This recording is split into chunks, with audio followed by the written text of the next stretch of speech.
এই ৩.৫ মাসের মধ্যেই অনেক প্রশ্ন উঠে গেছে। এই সরকার কি ঠিক মতো পারছে? শেখ হাসিনা ক্ষমতা ছাড়বেন না। উনি সামরিক বাহিনীকে ডেকে বলেছেন, সামরিক বাহিনীর প্রধানকে বলেছেন গুলি চালাতে থাকুন, আমি ক্ষমতা ছাড়বো না। উনি নাকি জবাব দিয়েছেন, ম্যাডাম এটা সম্ভব নয়, একটা মারলে আর একটা দাঁড়িয়ে যায়। আপনারা যারা বক্তৃতা করেছেন, কত 4 মাসও তো হয়নি, ৩.৫ মাস। এই ৩.৫ মাসের মধ্যেই অনেক প্রশ্ন উঠে গেছে। এই সরকার কি ঠিক মতো পারছে? কোনো বিপদে আছি আমরা সামনে? আমাদের দেশের অর্থনৈতিক সমস্যার সমাধানের পথে এগুচ্ছে? আমরা কেউই নিশ্চিত হতে পারছি। তার মানেই বিপ্লব নিয়ে প্রশ্ন হয়েছে। এবং যাদের আপনারা এত প্রশংসা করলেন, সেই তরুণ ছাত্র যারা এই আন্দোলনের টার্ক বলেন, আপনি তরুণ টার্ক বলেন বা যে ল্যাঙ্গুয়েজে বলেন, তাদেরকে মাস্টার মাইন্ড বলেন, আমি বলি না, অন্য যে শব্দেই বলেন না কেন, তারা নিজেরাই বলছেন আমাদের সম্ভবত একটা বড় ভুল ছিল, আমাদের একটা বিপ্লবী সরকার করবার দরকার ছিল, ওই সরকার উৎখাত করা দরকার ছিল। তার মানে ওই দিনও তাদের মধ্যে বিপ্লবের জন্য যা করা দরকার ছিল সেই সঠিক চিন্তা আসেনি। বিপ্লব এইরকম খাতির করে না। হয় এরকম যেমন রাশিয়াতে ফেব্রুয়ারি বিপ্লবের পরে আবার অক্টোবর বিপ্লব হয়েছে, মেনশেভিকদের হাত থেকে বলশেভিকরা ক্ষমতা নিয়েছে এবং তারপরে সামনের দিকে গেছে। আমি আপনাদেরকে রাশিয়া এবং চীনের উদাহরণ দিচ্ছি, মানে এরকম নয় যে আমি এখন সমাজতন্ত্র ঠিক মনে করি, একটা সমাজতন্ত্রের পথে গেলেই কেবল দেশ ঠিক পথে গেল এরকম মনে করি, তা নয়। কিন্তু তারপরে বিপ্লবের সঙ্গে একটা গুণগত রূপান্তর অবশ্যম্ভাবী জড়িত আছে। তাছাড়া যে কোনো মারামারি, যে কোনো পাওয়ার টেক ওভার এর বাণী বিপ্লব কোনো সময় এরকম হতে পারে না। এই কথা মানতে হবে। এই পুরো ঘটনার মধ্যে অসাধারণ সব বিপ্লবী ঘোরাঘুরি যুক্ত ছিল। যেমন জানেন সম্ভবত আপনারা সবাই এখানে, বিশেষ করে আমি আসবার পরে দেখলাম সেনাবাহিনীর অনেক প্রাক্তন অফিসার জড়িত আছে। তারা নিশ্চয়ই খবর জানেন একেবারে শেষের দিকে শেখ হাসিনা ক্ষমতা ছাড়বেন না। উনি সামরিক বাহিনীকে ডেকে বলেছেন, সামরিক বাহিনীর প্রধানকে বলেছেন গুলি চালাতে থাকুন, আমি ক্ষমতা ছাড়বো না। কিন্তু আমাদের সেনা প্রধান, যদিও তার সঙ্গে আমার ব্যক্তিগত খুব কোনো পরিচয় আছে, কথাবার্তা হয় এরকম নয়, দেখেছি এর মধ্যে মিটিং টিটিং হয়েছে, কথাবার্তা তার শুনেছি, খুবই একজন কম্পোজ লোক বলেছে, ঠান্ডা ধীর স্থির। উনি নাকি জবাব দিয়েছেন, ম্যাডাম এটা সম্ভব নয়, একটা মারলে আর একটা দাঁড়িয়ে যায়, কত মারবে না। তখনকার প্রধানমন্ত্রী স্বৈরাচারী শেখ হাসিনা এয়ারফোর্সের প্রধানকে বলেছেন আকাশ থেকে স্ট্রাফিং করতে থাকো, যত লোক মরুক, আমি কোনো কেয়ার করি না, আমি ক্ষমতায় থাকতে চাই। উনি বলেছেন আমরা তো করছি, কিন্তু আবারও বলছি একটা পরে তো আর একটা উঠে দাঁড়িয়ে যায়, এরকম কত করতে পারবেন আপনি। এবং সেই কারণে শেষ পর্যন্ত জেনারেল ওয়াকার যখন বলেছেন আপনাকে চলে যেতে হবে, তার চলে যেতে বলেছে।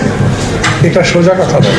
বিএনপির মতো দল, সেই দল বলছে আওয়ামী লীগকে ব্যান করা হোক, এটা আমরা চাই না। এখন পর্যন্ত আওয়ামী লীগ সম্পর্কে দ্বিধাদ্বন্দ্ব যাচ্ছে না বর্ষে। শুধু আবেগ দিয়ে আপনি পরিবর্তন ব্যাখ্যা করলে চলবে না, শুধু আবেগ দিয়ে রাজনীতিকে ব্যাখ্যা করলেও চলবে না, শুধু আবেগ দিয়ে কোনো বড় কাজে আপনি শেষ পর্যন্ত করতে পারবেন না। আমাদের দেশে মাত্র 20 দিনে 1,500-এর বেশি কোন রকম দ্বিধা ছাড়া জীবন দিয়ে দিয়েছে।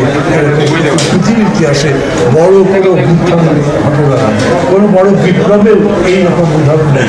সেই জন্যে মানুষ যখন জীবনের মায়া ছেড়ে দেয়, তার মানে তার সামনে আরো বড় কোনো লক্ষ্য থাকে, সে আরো বড় কিছু চায় এবং সেটাই সে চেয়েছে এবং সেই জন্য জীবন দিতে পেরেছে।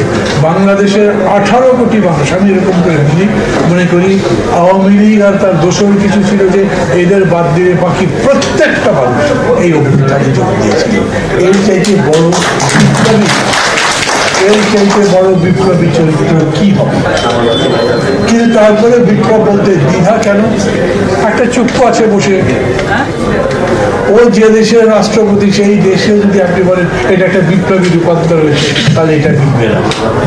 এবং তারপরে আপনারা দেখছেন এখন পর্যন্ত আওয়ামী লীগ সম্পর্কে দ্বিধাদ্বন্দ্ব যাচ্ছে না বর্ষে। মানুষের বলবো না, আমি বিশেষ করে সরকারের বলবো।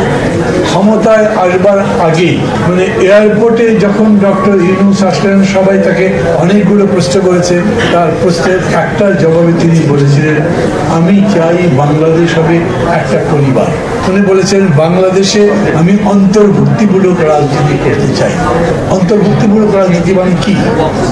পুরা দেশ একটা পরিবার হবে, তার মানে কি? শুধু আবেগ দিয়ে আপনি পরিবর্তন ব্যাখ্যা করলে চলবে না, শুধু আবেগ দিয়ে রাজনীতিকে ব্যাখ্যা করলেও চলবে না, শুধু আবেগ দিয়ে কোনো বড় কাজে আপনি শেষ পর্যন্ত করতে পারবেন না। আপনাকে আবেগ থাকতে হবে, আবেগের সাথে যুক্ত হতে হবে খুবই সুদৃঢ় যুক্তি, যার সামনে অন্য কোনো অপযুক্তি টিকতে পারবে না। আপনি ইনক্লুসিভ পলিটিক্স বলতে কি বোঝান? তখন আমরা জানি না, কেউ প্রশ্ন করে নেই, শুনেছি আমরা, কেউ কেউ ভেবেছি এই কথার মানে কি, কিন্তু পরবর্তীতে এখনো দেখেন লাগাতার ভাবে ডক্টর মোহাম্মদ ইউনূস এই অন্তর্ভুক্তিমূলক রাজনীতির কথা বলছেন এবং পাশাপাশি বাংলাদেশকে একটা পরিবার হিসেবে তিনি গড়ে তুলতে চান, সেই কথা তিনি বলছেন। এবং আপনাদের কারো কখনো মনে হয়েছে যে বিএনপির মতো দল, যার উপরে আওয়ামী লীগের অত্যাচারের কোনো সীমা পরিসীমা ছিল না ক্ষমতায় থাকবার কালে, সেই দল বলছে আওয়ামী লীগকে ব্যান করা হোক, এটা আমরা চাই না। খুব মানুষ মনে করে, অনেকেই আহত হয়েছে, অনেকের সেন্টিমেন্টাল হয়েছে। বিএনপি এটা বলছে কারণ কি? মানুষ ক্ষিপ্ত হয়েছে, মানুষের মধ্যে রাগ হয়েছে এবং এটার জবাব এখন পর্যন্ত আমরা পাইনি। আচ্ছা, বড় করে একটা বলেন তো, এই দেশ যে বদলাবে, আমরা বলি না, ছাত্ররা স্লোগান দিয়েছে না, নতুন বাংলাদেশ চাই। রক্ত জীবনদানের মধ্য দিয়ে সবচাইতে বড় পপুলার স্লোগানটা ছিল নতুন বাংলাদেশ চাই। নতুন বাংলাদেশ মানে কি? খুব সহজে বলা যায়, খুব সহজেই বলা যায়, নতুন বাংলাদেশ মানে পুরাতনের মতো নয়, যেখানে বিচার নাই, আইন নাই, শাসন নাই, মানুষের জীবনের দাম নাই, যে জায়গাতে কোনো বিচার নাই, এত পচা গড়া একটা দেশ যেখানে বাস করতে পারে না। তাই মানুষ এমনকি ভূমধ্য সাগর পাড়ি দেওয়ার জন্য জীবন দিচ্ছে, কিন্তু তারপরও দেশ ছেড়ে পালাতে শুরু করেছে।